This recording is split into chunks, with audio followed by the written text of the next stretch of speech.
आपके घर में जो पौधा उपलब्ध हो उस पौधे में डाल सकते हैं। ऐसा कोई नियम नहीं है कि शिवलिंग का जल इस पौधे में ही डालें। अब वो पौधा अगर घर में नहीं हुआ तो फिर गांव में ढूंढते फिरोगे।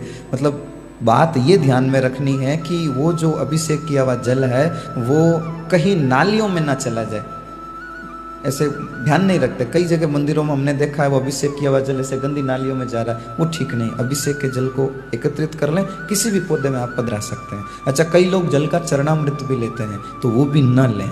शिवलिंग पर अभिषेक किए हुए जल का चरणामृत नहीं लिया जाता। हाँ, नर्मदेश्वर शिवलिंग हो तो वो ले सकते हैं। आप कहाँ कहाँ जाकर पता करोगे कौन से वाले हैं। इसलिए शिवलिंग पर चढ़े हुए जल को जलपान नहीं करना चाहिए, उसको एकत्रित कर लो और किसी भी पौधे में पधरा दो।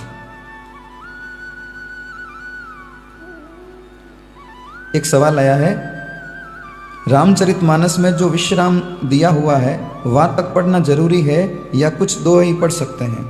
देखो, अगर आप 9 दिन का अनुष्ठान कर रहे हैं, नवान पारायण का पाठ कर रहे हैं, तब आपको जहाँ जहाँ विश्राम है वहाँ रुक जाना चाहिए। और अगर आप मासिक पारायण कर रहे हैं तो मासिक पारायण के जो मास पारायण है वहाँ रुक जाना चाहिए। और अगर आप नित्य पाठ पूजा में उसको सम्मिलित कर रहे हैं, अलग से अनुष्ठान रूप में नहीं,